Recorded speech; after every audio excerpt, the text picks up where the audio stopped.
에베소서 2장 11절에서 18절까지만 봅니다. 2장 11절 18절 교독할게요. 제가 11절 읽습니다. 그러므로 생각하라. 너희는 그때에 육체로는 이방인이요 손으로 육체에 행한 할례를 받은 무리라 칭하는 자들로부터 할례를 받지 않은 무리라 칭함을 받은 자들이라.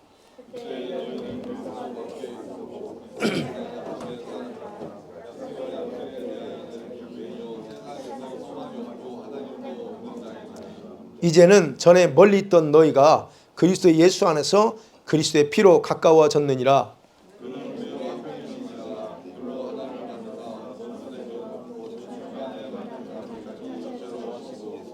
법조문으로 된 계명의 율법을 폐하셨으니 이는 이 둘로 자기 안에서 한 세 사람을 지어 화평하게 하시고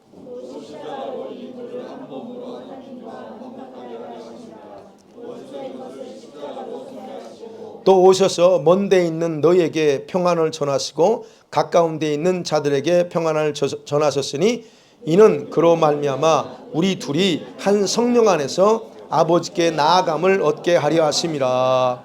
아멘. 자, 오늘은 에베소서고 내일은 로마서인데 이게 이 말씀이 굉장히 중요한 부분이고, 그리고 또 우리가 에베소서는 교회에 대해서 얘기한다고 했잖아요.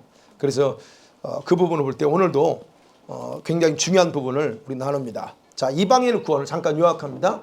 이방인의 구원은 하나님의 큰 사랑, 그 큰 사랑이 작동되고, 그러니까 동시에 또 그 사랑이 작동되니까 은혜가 풍성하신 그분의 은혜가 그들에게 흘러감을 통해서 예수 안에서 그들이 그렇게 구원을 받았다라고 말씀드렸습니다. 그리고 그 구원은 상상할 수 없는 신분 상승을 가져왔어요. 어떤 상승입니까? 하늘에 앉아있다. 6절에 그랬죠. 하늘에 함께 예수님과 앉아있는 상태로 신분을 상승시켰다는 겁니다. 그리고 그 은혜로 구원을 받았으니까 어떻게 했어요? 지난주에 하나님은 우리의 믿음의 그릇을 요구할 뿐이다 하는 거예요. 은혜로 주셨어요. 그러나 우리에게는 한 가지만 요구한다고 그랬죠. 믿음의 그릇. 예, 그걸 통해서 우리가 받으셨다. 자, 왜 그럴까요? 우리에게 왜 은혜를 주셨고 왜 우리에게 믿음을 요구했을까요? 두 가지죠. 첫째는 구원이 인간의 행위나 자랑거리, 그죠? 자랑거리를 내세우지 못하게 하기입니다 라고 말씀했고, 또 하나는 구원이 오직 하나님의 선물임을 강조함을 통해서 창조 때에 계획하신 그 일이 뭐 있어요? 지난주에 봤습니다. 창조 때 계획하신 일, 선한 일. 그 선한 일이 뭐라고 그랬어요? 하나님의 뜻을 이루며 살아가는 거, 그게 선한 일. 우리가 지금 뭐 선행 베푸는 그런 차원이 아닙니다. 선한 일, 하나님의 뜻을 이루면서 살아가도록 하기 위해서 그렇게 선물로 주시고 우리 믿음만 요구했다라고 제가 말씀드렸습니다. 자, 이렇게 해서 에베소 성도들이 하나님은 풍성한 은혜와 사랑으로 얼마나 존귀한 자들이 되게 만들었느냐를 지금 바울이 상기시키는 거예요. 네. 그리고 나서 바울은 다시 지금요, 오늘 이제 11절부터는 그들이 하나님의 그 사랑을 따라서 아들 예수님이 오셨어요. 십자가에서 죽으심이 자기들에게 어떻게 효력을 발생시켜 나타냈는가를 그들이 이해하기 쉽게 설명하기 시작합니다. 그게 오늘 11절부터예요. 자, 첫 번째 생각합니다. 11절이죠. 그러므로 너희는 생각하라고 합니다. 뭘 생각하라는 거예요? 너희들의 과거의 상태. 다시 한번 과거의 상태를 생각하래요. 너희들이 그렇게 큰 은혜를 받을 자격이 있었느냐는 거예요. 유대인과, 이제 바울이 정리하는 거죠. 유대인과 그 다음에 율법의 관점에서 볼 때 그들은 육체적으로는 이방인이죠. 그리고 할례 받지 못한 자들이다라고 그렇게 판명받았던 사람들이 있다는 거예요. 이것은 뭐냐면 인종적으로 차별하는 거예요. 그리고 더 나가서 무시하는 표현입니다. 이 말은 사실은 이방인의 입장에서는 무시당하는 거예요. 그러면 동시에 하나님의 구원에서는 완전히 제외된 자들이었다. 그러죠? 그러면 하나님의 언약과는 전혀 상관이 없어요. 하나님과는 일체 어떤 관계도 없는 그런 사람들이고, 오늘 바울은 말하다 메시아 예수와 관계나 하나님의 약속된 언약들 또는 그 다음에 그런 모든 축복들은 마치 동이 서에서 먼 것처럼 도저히 가까이 할 수 없는 갭을 가지고 있었던 그런 존재들이었다라고 바울이 지금 11절 12절에서 설명합니다. 그러니까 바울은 그래요. 그냥 하나만 얘기하지 않습니다. 관점이 달라요.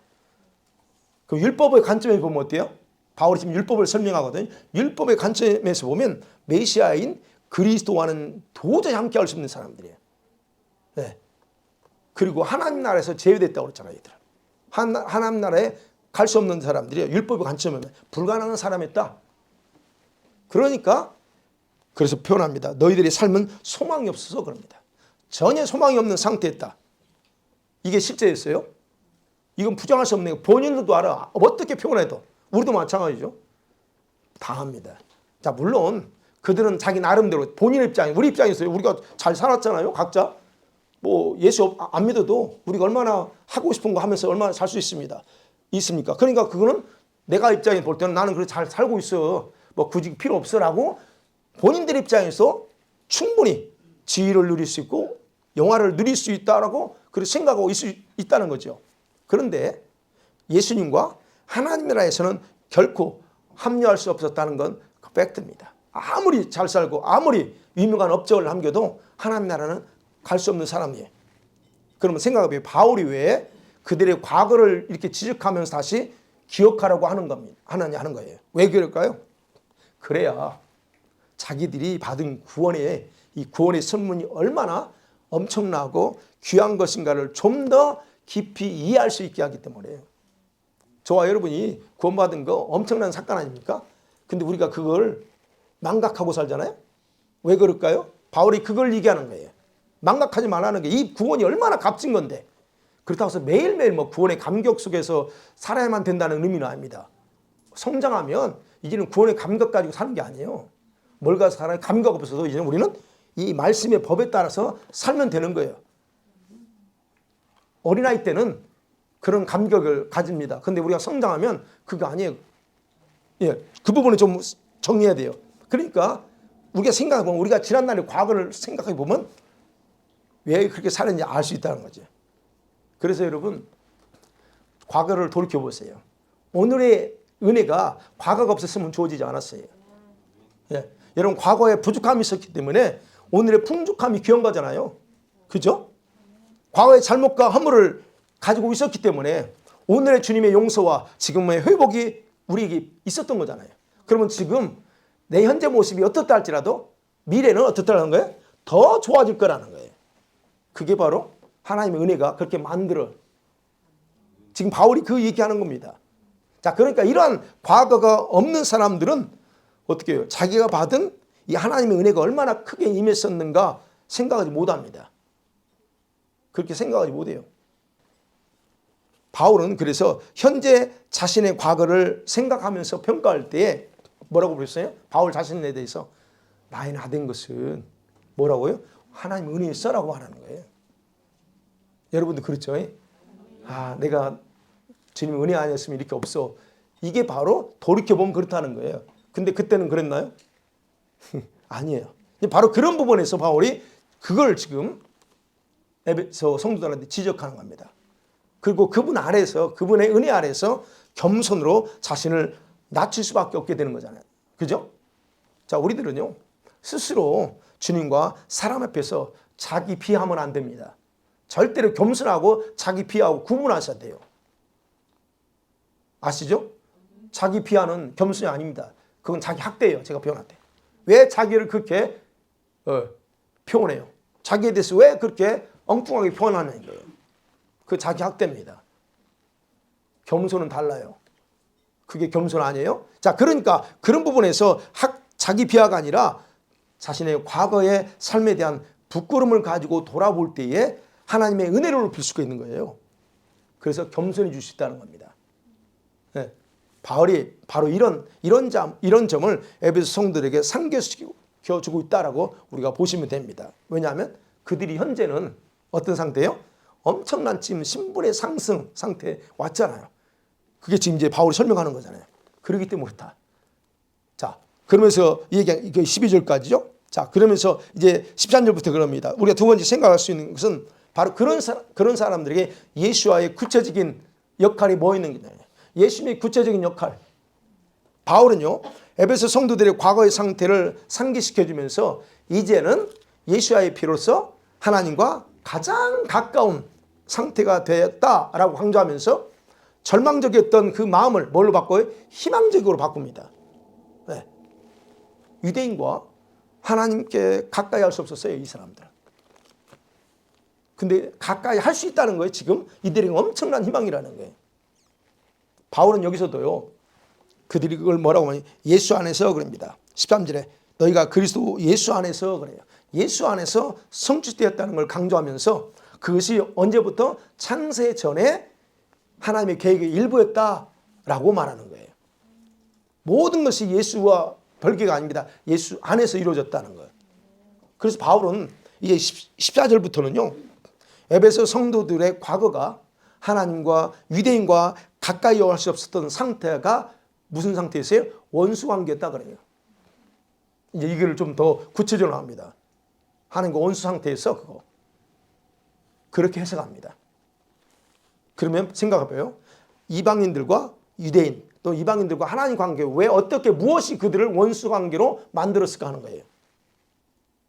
저와 여러분이 과거에는 주님과 원수 관계였다는 거예요. 이 말씀에 해석해보면 어떻게, 뭐 때문에 원수가 되었을까요? 아니, 나는 원수 만져본 적이 없어요. 그죠? 무엇이 그 둘 사이에 그렇게 만들었냐? 왜 이방인들이 하나님께 가까이 갈 수가 없게 됐었나 하는 거예요. 그거는요, 다른 게 아닙니다. 바울이 소개합니다. 그건 절대로 깨트릴 수 없었던 어떤 거대한 담이 있었다 말합니다. 담. 그 담이 뭘까요? 뭐요? 예, 죄요. 죄. 여러분, 죄라고 생각하시죠? 틀렸습니다. 여러분, 1:1 관계에서는 죄 맞습니다. 지금 바울은 뭐냐면 교회를 얘기하는 거예요. 여기서 거대한 담은 다른 게 아니에요. 뭘? 율법입니다. 율법이요. 아이러니하게도 유대인과 이방인 사이가 화합되지 못하도록 하는 담은 율법이었어요. 네. 이 율법이 뭐예요? 율법은 하나님께서 자기 백성들을 거룩한 삶을 살도록 하기 위해서 주신 법이 기록되어 있어요. 그래서 유대인들이 이것을 너무 자랑스럽게 생각했잖아요. 자기들만 법을 가졌다. 얼마나 자랑스럽게 생각했어요? 여기서 말하는 율법, 여기서 말하는 율법이란 게 뭐냐면 전체를 말하는 게 아닙니다. 전체를 말하는 게 아니고 법조문으로 기록된 계명들, 다시 말씀드리면 계명도 여러 가지가 있잖아요. 거기서는 제사와 관련된 의식법들에 대해서 해석하는 그런 내용들 있잖아요. 레위 같은 경우. 그런 걸 얘기해요. 여기서 말하는 거예요. 그 단어가 율법이라고 하는 전체적인 게 아니에요. 네. 그러면 전체적인 건 뭐예요? 10계명도 문제가 돼요? 아니, 그렇지 않죠. 계명들을 다 아시잖아요.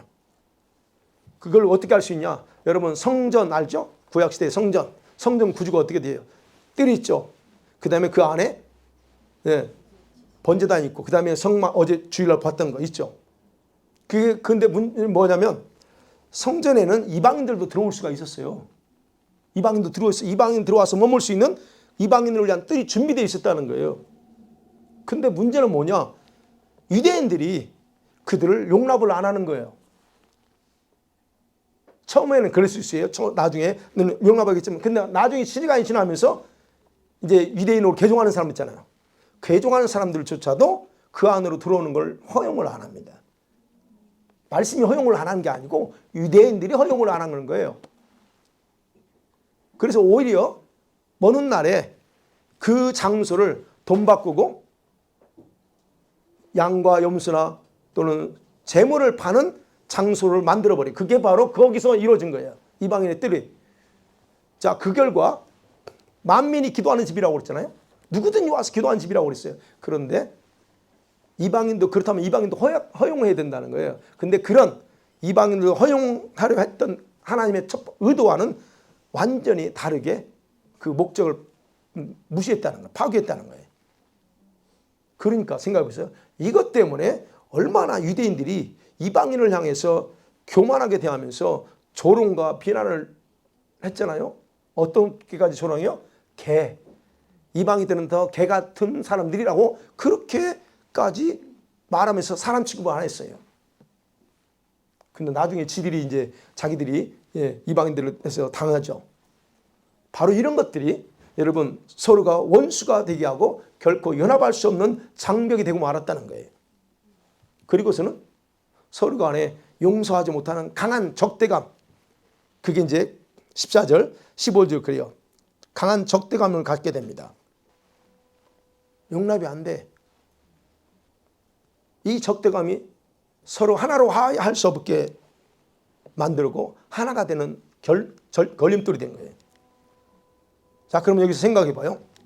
이방인의 입장에서 생각해 봐요. 이방인의 입장에서 이 장벽을 헐어버릴 뭔가 필요한 거예요. 만일에 내가 개종했어. 그러면 같이 들어가야 되는데 유대인들이 못 들어가게. 그러면 나는 들어가고 싶은데 그럼 누군가가 여기로 와서 박살내버려야 돼. 뭔가 박살낼 해머 같은 강한 도구가 필요한 거예요. 그러면서 동시에 이 장벽을 허무는 거 중요하죠. 그러면 허물면 뭐예요? 유대인들이 지금 계속적으로 데모합니다. 못 들어와라고 한다면 어떻게 되겠어요? 그러니까 오늘 바울이 지금 여기서 말하는 거예요. 그 장벽을 허물 것뿐만 아니라 동시에 이 둘 사이, 원수관계가 된 두 사이를 화해시킬 수 있는 어떤 게 필요하다는 거예요.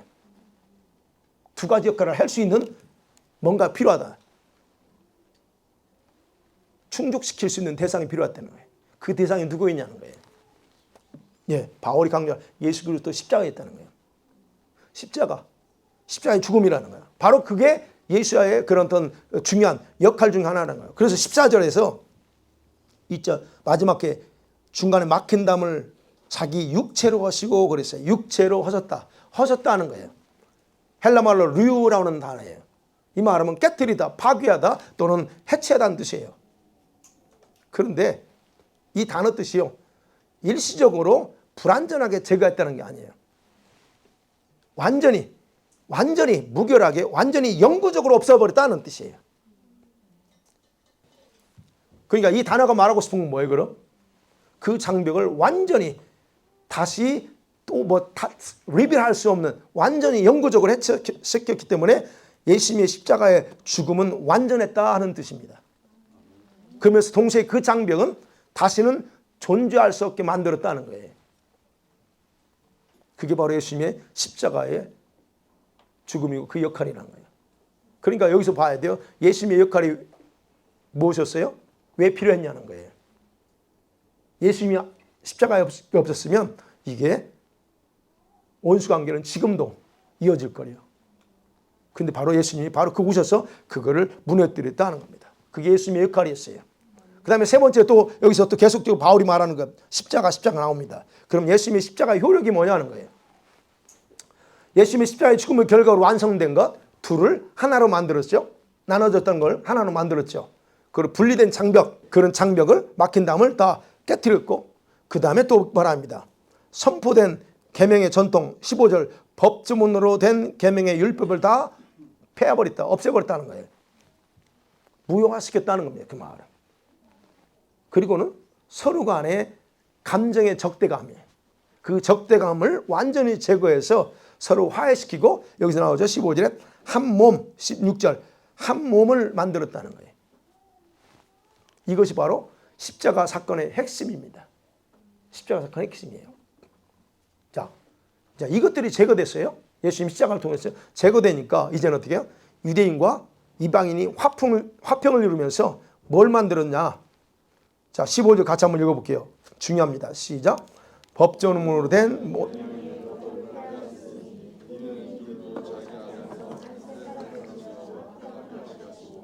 거기서 이 둘로 자기 안에서 한 세 사람입니다. 새로운 인간을 만들었다는 거예요. 이 막힌 담이 제거되니까 유대인과 이방인이 화평을 이루면서 새로운 인간을 재창조했다는 말입니다. 쉽게 풀어서 새로운 인간, 원 뉴맨입니다. 바울이 이 십자가 사건 언급할 때 두 가지 관점에서 생각하고 해석해요. 이 바울 서신을 보면 그 중에 하나는 개인에게 적용합니다. 십자가를.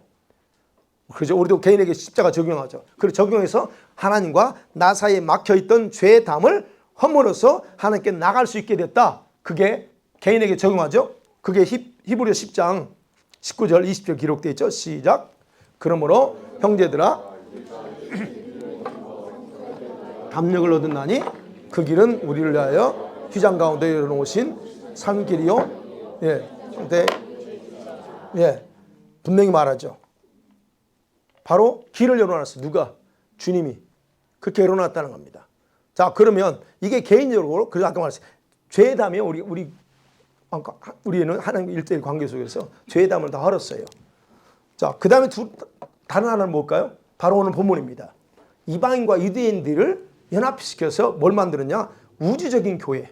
또 원유맨이지만 이게 이제 교회가 하나라고 주의를 할 수 있는 하나의 교회는 그 주님에는 우주적이에요. 전체.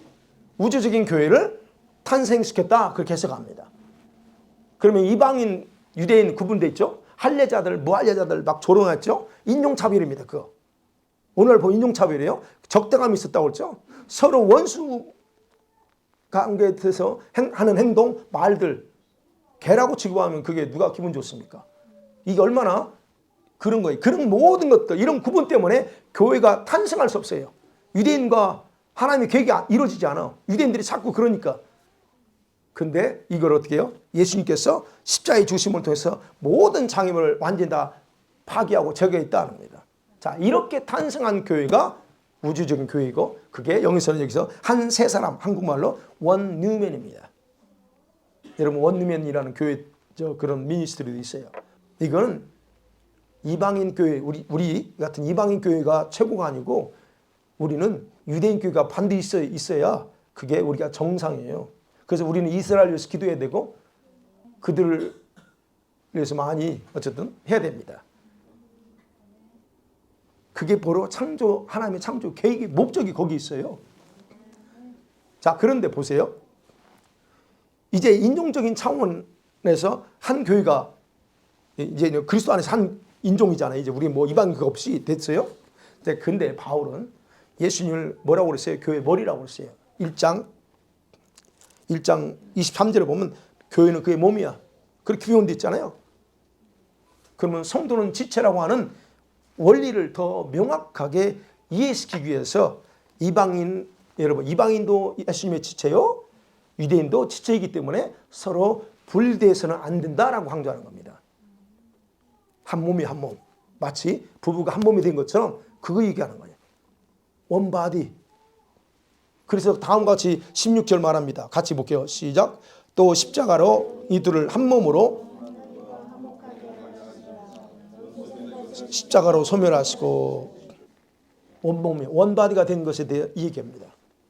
서로 원수 관계에 있었기 때문에 하나님과 화평을 누리지 못했어요. 그런데 이걸 완전히 회복시켰다라고 말하는 거죠. 자, 예수님께서는 단지 적대감만 제거한 게 아닙니다. 제거된 둘 사이에 원수관계가 있기 때문에 화해를 극적으로 이뤘어요. 그렇다고 해서 여러분 금방 화평으로 이렇게 서로 왕래가 가능할까요? 우리 인간 사이에서 미안해 하고 했어. 원수였던 사람이 그냥 만나서 축축 해가지고 했어. 그렇다고 해서 그 자리에서 화해했는데 뭐 그 다음날부터 야 우리 뭐 해서 금방 됩니까? 감정적인 그게 쉽게 처리되는 게 아니잖아요. 이론적으로는 얼마든지 가능해요. 이론적으로는 그래 화해했으니까 이제 다음에 연락할게. 그러다가 한동안 안 하지. 1년 정도 안 할 수도 있고. 그죠? 이론적으로는 그렇다는 거야. 이론적으로는 한 몸을 이뤘어요. 이방인과 유대인이 하나가 됐어요. 근데 실제적으로는 그럴 수 있느냐? 안 된다는 거예요. 그러나 여러분 보세요. 예수님 자체가 완전한 피스메이커 아닙니까? 그죠?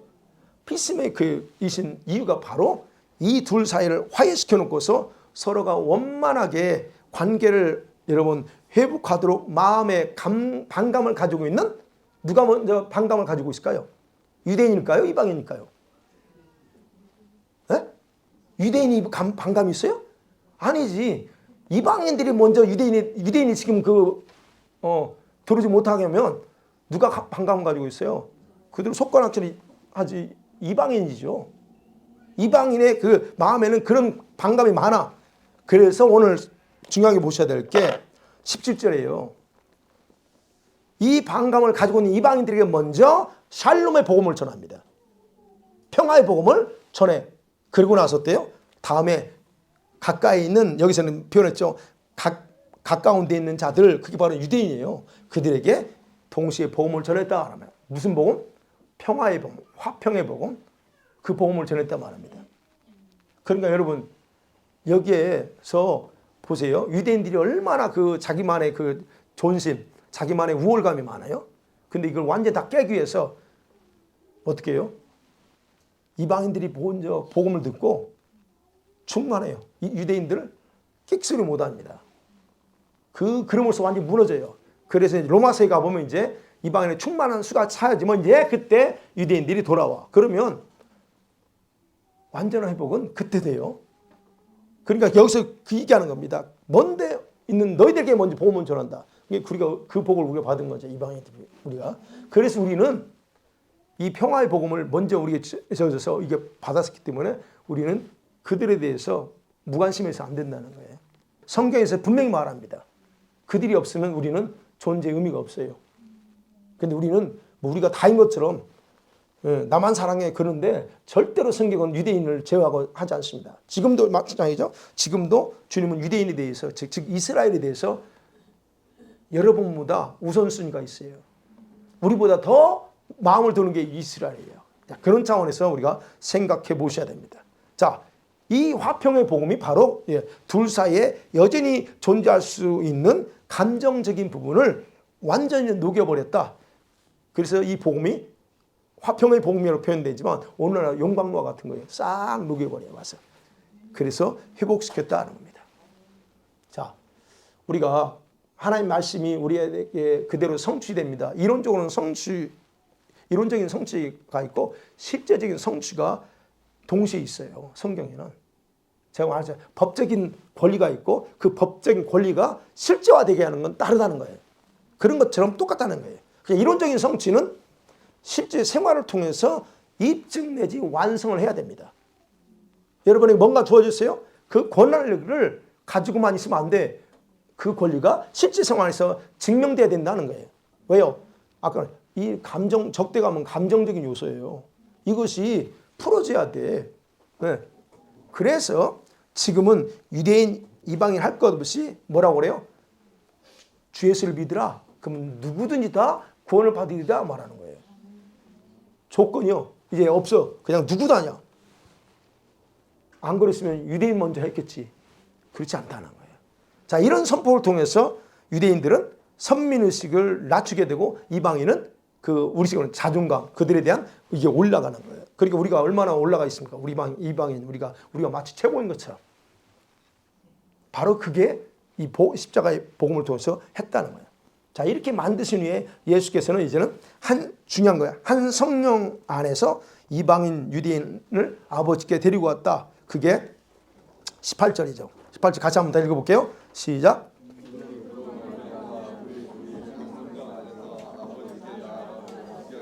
예, 주님이 하신 일이에요.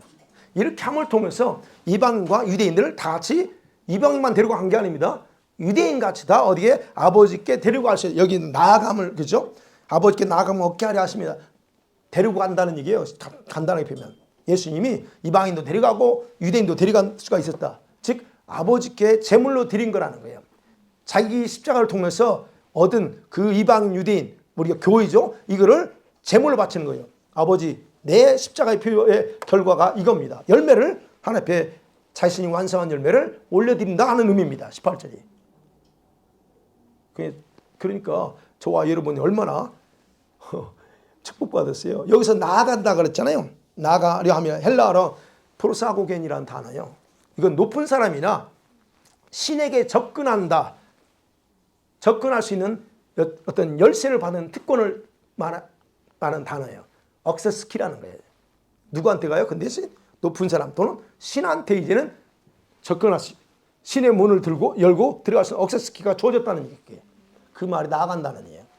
그럼 이것이 뭔 말이에요? 유대인에게만 이 억세스키를 준 게 아니고 이제는 이방인에게도 동일하게 이 키를 줬다. 그러니 이게 얼마나 엄청난 그런 특권이냐 하는 겁니다. 바로 예수님이 십자가를 통해서 이루신 엄청난 업적이에요. 완전히 막혀서 열려지지 않을 것 같은 그 경관성이 한순간에 열려서 그냥 자유스럽게 들어갈 수 있는 특권.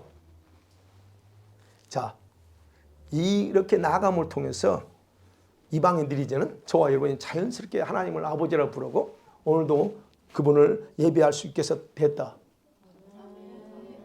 그게 바로 오늘 우리가 하는 거예요. 예배할 수 있는 거. 주님께 나아감을 통해서 우리가 자연스럽게 할 수 있는, 막힘없이 할 수 있는 게 뭐 예배, 기도, 뭐 주님에 대한 영광을 갈망하고. 예전에 그런 꿈도 못 꿨죠. 이건 입만 가지고는 특권이었는데. 근데 우리가 할 수 있어요. 이게 바로 그런 결과로 주어졌다는 겁니다. 바로 예수님의 십자가의 효력은 바로 그래서 이걸 통해서 창조 전의 계획을 완전하게 성취하는 데 있어서 완벽했다 하는 걸 강조합니다. 말씀 맺어볼게요. 여러분, 하나님께서 예수님의 십자가로 이런 적대감, 원수 간에 관계했던 이방인과 유대인을 완전히 통합해서 뭘 만들었어요? 하나의 영원한 교회, 우주적인 교회 또는 원루맨이 되게 하신 것이 뭐냐? 천국에 속한 교회의 진짜 모양이에요. 천국에 교회 있다고 그랬죠? 천국에 교회 있습니다. 우리식으로 말하면 교회가 천국에 있어요. 이해가 되세요? 천국에 교회에 있다고. 그게 바로 하나님이 지금 이렇게 완전히 통합해서 하나의 영원한 교회를 만드는 거예요. 그러면 하나님 마음에는 결코 둘이란 게 존재하지 않는다는 거예요. 그죠? 오직 새롭게 통합된 우주적인 교회 원룸에만 보여 있어. 그게 바로 하나님의 신부예요. 이거를 이제 에베소 5장 지난 주일날 말씀드렸지만 그 부부간의 그 관계가 바로 그걸 설명하는 거예요. 이제 그래서 우주적인 교회 안은 어때요? 절대 차별이나 적대감이 존재할 수 없는 겁니다. 왜냐하면 십자가가 이 모든 것들을 파괴하는 능력과 회복시키는 능력이기 때문에 그래요. 그래서 십자가는요, 예수님의 십자가는 완전한 화해를 통해서 이렇게 이방인과 유대인이 한 몸이 되게 했단 말이에요.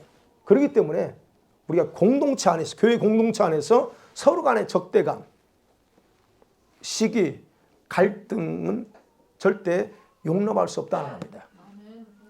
왜냐하면 그것은 십자가의 죽음을 헛되게 만드는 행위이기 때문에 그래요. 이거 아셔야 돼요. 그래서 교회 안에서, 성도 간에 또는 가정 안에서 부부 간의 갈등, 서로 한 몸 되지 못하게 하는 그런 반목의 감정들은, 이런 것들은 반드시 십자가로 완전히 회복되어야 됩니다. 이게 굉장히 중요합니다. 해결할 수 없을 것 같았던 그 인간관계에서의 감정들, 부부간의 그런 관계, 이 문제는 반드시 회복될 수 있다는 겁니다. 그래서 여러분이 예수님의 십자가의 은총을 여러분이 정확하게 이해했다면, 여러분, 예수님의 십자가는 그런 적대감 감정까지도 파괴하고 회복하는 능력이 있다고 했잖아요. 그렇다면 그 능력이 믿는 여러분에게, 여러분 가정에 그대로 능력이 나타난다는, 효력을 나타낸다는 거예요. 그래서 십자가는요, 교회와 가정 안에 존재하는 이런 장애물들을 무너뜨릴 수 있는 그런 능력이다라고 표현하는 거예요. 왜요? 왜 무너뜨려야 돼요? 왜 주님이 완전히 무너뜨리게 했을까요? 그런 적대감, 감정, 갈등의 마음을 가지고는 하나님께 못 나가요. 여러분, 혹시 오기 전에 부부간에 막 뭔가 했어요? 그분 이 자리에 왔을 때 여러분 어떻습니까? 이 자리에 왔을 때 온전히 예배할 수 있을 것 같아요? 못 나갑니다. 그 감정 가지고는 못 나가요. 안전히 있을 수 있지만 그 감정, 이 속에 있던 거는 가지고는 하나님께 못 나가요. 그러니까 여러분, 이 모든 장면을 무너뜨릴 수 있는 게 십자가예요. 그러면 그 십자가의 은혜를 여러분이 안다면, 여러분 이런 감정, 반목의 이런 갈등, 이런 걸 품을 수 있겠지만 품어서 안 된다는 거예요. 하나님과 화해 안 됩니다. 여러분, 이 감정 가지고 있으면 하나님과 화해 안 돼요. 그 감정 가지고. 그래서 회개하지 않고 그거에 풀어지지 않잖아요. 우리가 아는 것처럼. 그러면 그런 마음이 있을 때 기도가 되느냐는 거 안 돼요. 우리 알죠? 얼마나 오랫동안 경험했습니까? 더 이상 그런 경험할 필요 없죠. 안 돼요. 하나님과 안 돼요.